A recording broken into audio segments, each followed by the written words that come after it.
Hey, what's going on, TV lovers? This is Jacob Bartley, the host of the MTE Movie News Podcast and the MTE Podcast from MovieTalkExpress.com. I'm here today to do our very first Flash and Arrow recap podcast, a podcast that I've been wanting to do for so long, and finally, now that we're getting the season premiere of Flash Season 2 and Arrow Season 4, I finally get to do this podcast, and I'm so excited. A couple things here. Lucky you guys, this is our very first video podcast thing that we're doing. So I'm trying it out. Let me know how it is, the quality of the video, the sound, everything, because I want to improve, and hopefully this is something that we can continue to keep doing with all of our podcasts. And I also wanted to give a little background on my passion for this Arrow Flashverse. I am hooked. I told my friends that I actually am as excited for these two TV shows and the universe they're building, which will also include hopefully Legends of Tomorrow, and I heard they might be doing a Hawk Girl show, which will be in the same continuity.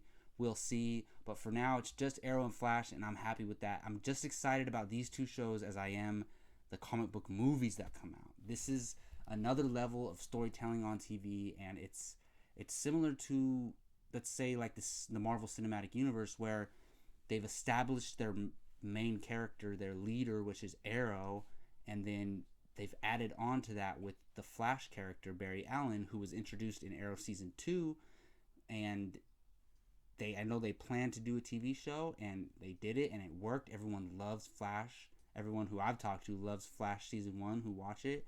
And Arrow has kind of, for me, a little bit lost its way last season, but I'm excited to see what's going on for this season. So without further ado, let's jump right into the Flash series premiere recap, our season premiere for season 2 recap, because that airs first on Tuesdays. So let's jump right into it. So according to Arrowverse Wikia, the arrow.wikia.com, this is the synopsis for episode 1, season 2, titled The Man Who Saved Central City. So, picking up months after the Singularity attacked Central City, Barry is still struggling to forgive himself for Eddie's death. Concerned about putting his friends in danger, Barry has pushed everyone away and has chosen to protect the city on his own. When a metahuman named Atom Smasher attacks the city, Iris tells Barry that he needs to let his friends help him protect the citizens of Central City. Meanwhile, Cisco helps Joe with his meta task force. So, for those of you who don't know, the way season 1 ended. Oh, by the way, these recap reviews of the Arrow Flash show are going to be spoiler heavy, because I want to be able to dive deep into the story and the content and be able to give some insight into, specific things that happen on the episode. So I'm allowing myself to talk spoilers, and obviously I should have said that before, because as I was reading the synopsis, I said Eddie's death. So for those of you who don't know who Eddie is, he is Joe's partner, who is Iris's dad. Iris's dad's partner, he was also Iris's boyfriend, and I believe by the end of season 1 they were fiancés. So Eddie, he was such a great character. That is he's one of the huge highlights of season 1 of Flash. One of the reasons I love that show is the Eddie character. The way he sacrificed himself at the end of season 1 in order to save the world, pretty much, was so heroic, and he did it selflessly. He knew what he had to do, and he did it, and he wasn't just an afterthought character. He was really fleshed out, and I enjoyed his character 10 times more than I enjoyed Iris, which I'm back and forth with. At first I didn't like her, then she started to grow on me, but then she does something that annoys me, so I'm still back and forth with Iris, but I loved Eddie. He was probably my third favorite character, maybe fourth, because I love Barry. Grant Gustin does a great job of playing Barry Allen. I love Cisco, played by Carlos Valdez. He's amazing. And I really enjoyed Detective Joe West, who is Iris's father, but also Barry, who helped raise Barry after his dad and went to prison and his mom died. So he's basically Barry's father as well, or at least his father figure. So yeah, as far as this episode, The Man Who Saved Central City, I was very impressed with it. Very happy. I can't think of a better way to kick off this season. And one thing I really enjoyed about it was the pacing of the episode. They introduced where everyone's at, but then they got through it quickly. They didn't dwell on one thing too fast, for example, or for too long. For example, Barry is kind of isolated himself from everybody. This episode is taking place 6 months after the end of season 1. So, and if you've watched the episode for season 1 or for season 2, episode 1, so again, spoilers, we find out in the first 15-20 minutes, I believe, that we find out that Firestorm, Ronnie, the one half of Firestorm, played by Robbie Amell, who's Stephen Amell's cousin, plays Arrow, by the way, if you guys didn't know, he sacrificed himself to close the singularity as Barry, because Barry couldn't do it himself, and he was able to save Dr. Stein, but he was not able to save Ronnie. So it's kind of funny because Ronnie died in the first season, and now he died again in season 2. So it's just funny, and I don't doubt that we're going to see him back. We're definitely going to see him back because, first of all, that little promo that they put out a while ago for, oh no, he wasn't in the Legends of Tomorrow. It was Stein. So I don't know. Maybe they won't be bringing Ronnie back, but with the Flash, with time travel, and the Lazarus Pit exists in this world as well, I'm not gonna put money on Ronnie not coming back. I do think we're gonna see him back, and I do think eventually Caitlin Snow is gonna become her comic book character, who's actually a villain. So, and her and Firestorm are actually rivals. So it'll be very interesting to see if they actually go down that route. Because as we know, they're a couple. They're in love, and she's lost Ronnie twice now. So I don't know how much more this girl can take on, and that is one of my negatives actually. So we see Ronnie die again for the second time. And all she really does is she starts crying and hugs Barry. Like, at a certain point, you freaking have to flip out and, like, scream at the top of your lungs and fall on the floor and start kicking the ground and pounding your fists on the cement. Like, all she does is kind of, like, whimpers a little bit and falls in Barry's arms. And, like, maybe she freaked out more after that, but I don't know. I feel like her reaction to Ronnie dying again should have been stronger. Also, but they do kind of show us the pain that she's in. She's kind of isolated herself as well. She's working in another lab, and while Barry is in Star Labs by himself pretty much. So that's where we pick up with everybody kind of split. Cisco's working with Joe at the station, trying to Cisco's basically building all the tech, because the police station is building up like a metahuman SWAT team to take down metahumans. And speaking of metahumans, we get introduced to the Atom Smasher, who is a comic book character from the comics, from DC Comics, obviously. And I don't know much about him. I don't claim to be a comic book expert. I do my research, but I'm primarily just a fan.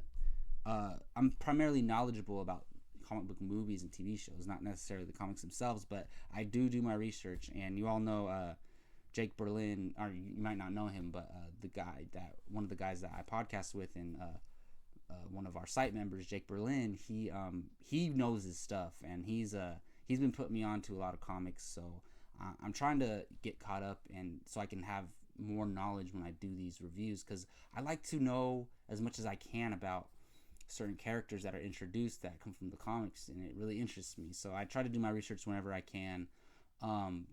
So Atom Smasher, apparently he kind of, in the comics, he went back and forth from being a villain to fighting with the heroes. Apparently he joined the Justice League at one time. I'm not sure, but we get introduced to him, and basically he absorbs matter. He just absorbs energy and grows and gets stronger. And as we've seen a bunch of times in this show, is just something I like. The Flash got his butt whooped when he first fights this guy. This guy's too powerful for him. But maybe another negative that I had was, yeah, this guy's strong, but he's not as fast as the Flash. So the Flash, every time the Flash ran at him, Atom Smasher would grab him. And I just don't see how Adam Smasher was able to move that quickly and see him coming, but hey, maybe he has some other ability that I don't know of.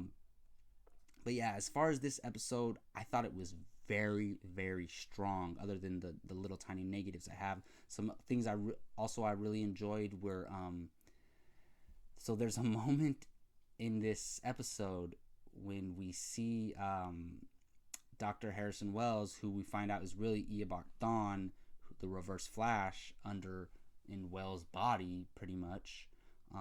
He left a video for Barry, and at first Barry is reluctant to watch it. He's like, he doesn't want anything to do with Wells. He doesn't want to be reminded of Wells after the events. I mean, it's the guy who killed his mom. He doesn't want to be associated with him or be reminded of him at all, and it makes sense. But later on in the episode, he goes to talk to Caitlin to mend fences with her a little bit, and they decide to watch the video together, and this was the best moment of the episode. So for those of you who've been watching The Flash consistently and watched season 1, you know that a big storyline is Barry's dad being locked up for being accused of murdering Barry's mother, but we all know that he didn't murder her. The Reverse Flash did. So what Dr. Wells, aka Eobard Thawne, aka the Reverse Flash, did, he left a video as Harrison Wells confessing to murdering Barry's mom. I literally was jumping up and down and like hitting my bed because I was so excited, because this meant so much to Barry, and to see, because it would have been a burden, or like it would have just been depressing to see it drag on, his father being locked up and him not being able to have peace of mind knowing that his father's innocent and he's locked up. So this was huge. This was a big moment, and again, I love that they jumped right into it. They could have dragged that on for a while. They jumped right into it and took care of it. But also, another negative, which has to do with that, so Barry's dad gets out. And then they have kind of a welcoming home party for him, celebration. And at that celebration, he tells Barry that he's leaving town. Like, holy crap, this kid, he lost his mother. His dad gets locked up.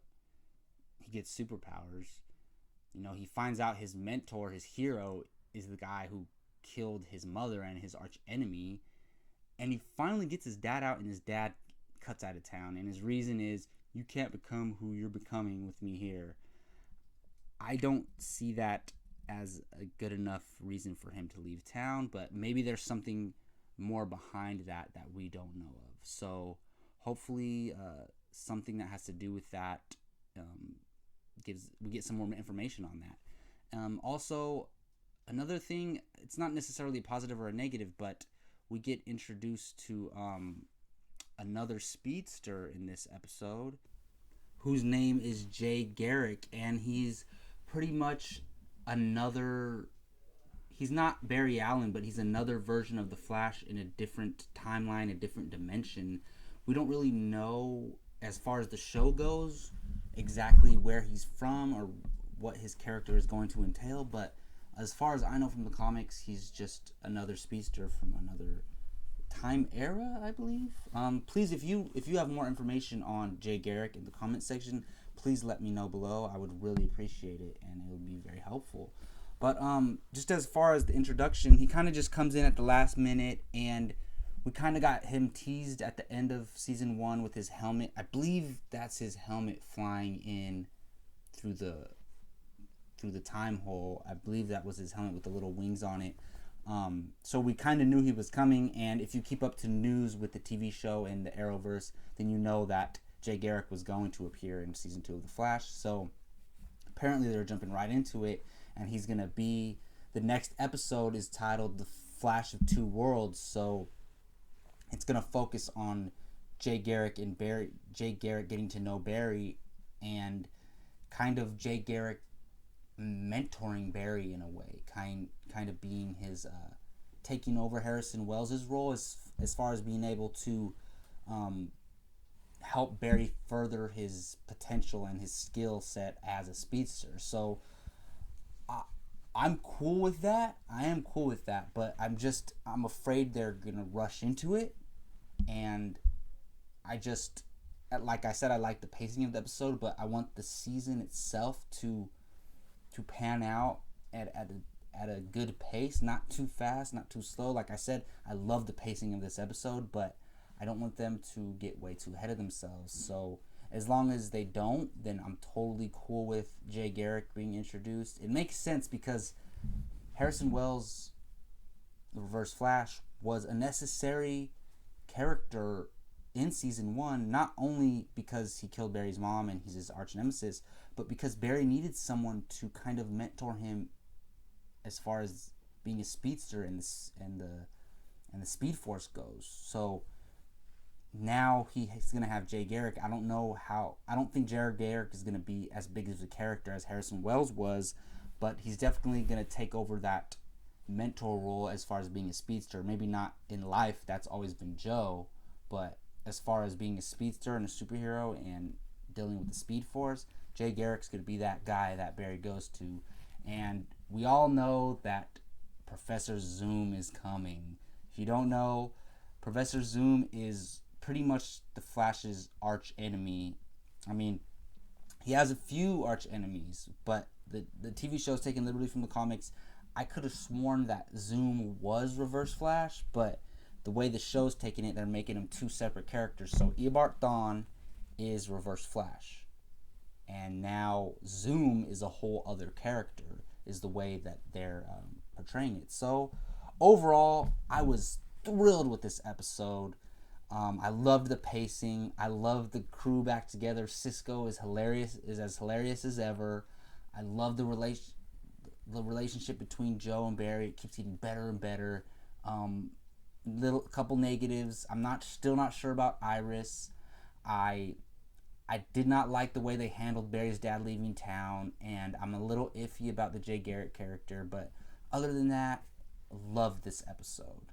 So yeah, that's gonna wrap up my review of Flash season 2 episode 1, The Man Who Saved Central City. And I gotta say, I love that they kind of gave Flash a ceremony to celebrate his heroism, and that's freaking awesome. And it's kind of cool. I was watching another Arrow. I think it was either a Flash or an Arrow after show by Collider, and one of their hosts said something that has a good contrast between Flash and Arrow, because Flash is now embraced by his city and celebrated, while the Arrow has always been feared and looked down upon in Starling City. So it's kind of cool contrast, but shout out to Collider Video for bringing that up. But so now I'm gonna jump into my Arrow season 4 episode 1 review. But before that, I just wanted to show you guys who's joining me today. It's a couple pop figures. I do have the Flash right here joining me today. I don't know if that's the official one from the TV show, but it's definitely the Flash. And I also have Oliver Queen joining me today. And with that being said, let's jump right into it. So obviously, Arrow premiered first a few years ago, and I mean, it must have been 4 or 5 years ago when Arrow premiered. I didn't watch it when it first premiered. I was late to the party. I had been wanting to watch it, and I finally was like, when we all know when we need a new show to watch, and I was like, all right, let's throw Arrow on. First episode, hooked right away. I love this show, and it's part of the reason why I'm so passionate about it falling apart last season, in my opinion. It didn't feel the same. It kind of lost itself. It kind of ruined some of the best parts of it, which is Oliver's relationship with Felicity and Diggle. And I'm just like, I didn't like how they killed Sarah in the beginning of season 3, and apparently she's coming back because we see her in the promo for Legends of Tomorrow, and she's gonna be in Arrow season 4, so she's coming back. Lazarus Pit, obviously Theo's in Lazarus Pit. Anyone can just go to the Lazarus Pit in Arrow, which kind of upsets me a little bit, because why don't we might as well bring Tommy back from season 1. He was a great character too. So anyways, they like to kill good characters on this show. But as far as the season premiere for season 4, I liked it. I didn't love it like I loved The Flash season 1 or season 2 episode 1. I liked it, and it starts off. So at the end of season 3, we finally, the Olicity fans, you Olicity fans out there, for those of you who don't know, that's what people call Oliver and Felicity coming together as a couple. They finally came together at the end of season 3, and I like that. It made sense because they obviously have a romance going on, and I was curious to see them pursue it. And it starts off with, so they're in some other town, like living in the suburbs. Arrow's jogging through the city, and he comes home, and Felicity's trying to cook. And funny line though, he tastes her omelet. It's like, "You have failed this omelet." And for those of you who know, Oliver would say that to all the criminals. "You have failed this city." So that was hilarious. One thing Arrow has done has been funny with, especially with Felicity and Oliver and Diggle. That trio is hilarious, and they're really the heart and soul of this show, and my 3 favorite characters from this show. I mean, I really like Malcolm Merlyn, but he's not around enough to, be a favorite character. So, but yeah, whereas I would give the Flash season 2 premiere a 9 out of 10, I give Arrow season 4 premiere a 7.5 out of 10. So let me start with some of the things that I really enjoyed first. I really enjoy the dynamic between Oliver and Felicity. It's so funny because they're in the suburbs, and they have a little lunch with this couple who's like, "Oh, when are you guys gonna have kids? Da da da da." And they're like making cheesy jokes, and it was just funny. But then the next scene, the way I'm going to do my reviews, I'm going to go back and forth, positive, negatives, because I kind of want to go chronologically through the episodes and then dive into them and then say what I liked, what I didn't like throughout the episode. So that's how, unless I change my format, that's how it's going to go from now on. I was very upset with the next scene after we find Oliver and Felicity in suburbia. So we see the next scene is Laurel, the new Black Canary, and Thea, the Red Arrow, on a motorcycle driving after this truck with 5 guys with automatic machine guns, and they're shooting right at them. They're shooting right at Laurel and Thea, and they're just moving the bike side to side, dodging the bullets. No, that is stupid. Please, I'm tired of, in movies and TV shows, villains or henchmen or everyone having horrible aim. It goes all the way back to Star Wars with the Stormtroopers, but come on now. One of those guys would have killed them. They were freaking 10 feet away. One of those guys with the automatic machine gun would have killed them.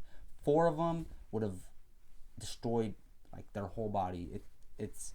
I was very upset to see that, and it just makes me think whoever's directing or running the show is not paying attention to detail, and it's something that they didn't do in the first 2 seasons. They paid very close attention to detail. So I don't know what's going on there. I hope they figure something out. And I was against Laurel becoming Black Canary, but I've kind of let it grow on me. But stop doing stupid stuff like them getting shot directly at and not getting hit by a bullet. No.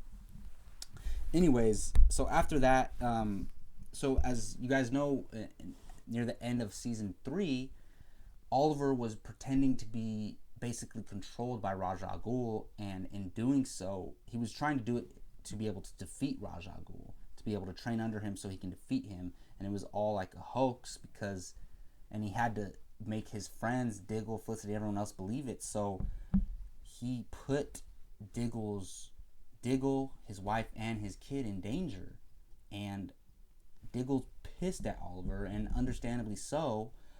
So a big thing in this episode was, so Oliver has to come back to Star City to help with a new threat that has arisen named Damien Dark, but I'll get to that in a minute. And one of the biggest things that we're dealing with is Oliver and Diggle trying to rekindle their relationship. Well, Oliver trying and Diggle basically pushing him away. It's actually pretty funny because they're almost like a couple. They're back and forth, and Diggle's like, I'm just not there yet. Like when Oliver's trying to talk to him. So I absolutely love Diggle. If something were to happen to him or Felicity, it would be hard for me to keep watching this show, but I still love it. Stephen Amell is incredible as the Arrow, and I'm actually really excited for him and happy that he's going to be Casey Jones in Teenage Mutant Ninja Turtles 2. That's going to be awesome. But yeah, I don't know. I didn't really like the drama between Diggle and Arrow and Oliver. I understand it, and Diggle has a hell of a reason, good enough reason why to be mad at Oliver. And at first he doesn't even want to work with Oliver, but he realizes they have to face their new threat. So hopefully they don't make it so dramatic with the problems they're going through. I understand they're going through problems, but hopefully it's not as dramatic going forward to the rest of the season. I hope they resolve it in episode 2. So us viewers kind of knew there was a new threat, Damien Dark, coming. He gets mentioned near the end of season 3, and I don't know much about him. He is a villain. He is a villain in the comic books. I don't know much about him. I thought he was just a businessman, like an evil businessman who has a lot of money, a lot of henchmen, and all that. But apparently, he has powers, some sort of powers, and so basically he can like touch someone's chest and like start, I don't know what happens to them, but they just start dying. And also when Arrow shoots arrows at him, he could stop the arrows in midair. So he has some type of telekinesis or something like that. They haven't explained his powers yet, but we're going to get into that.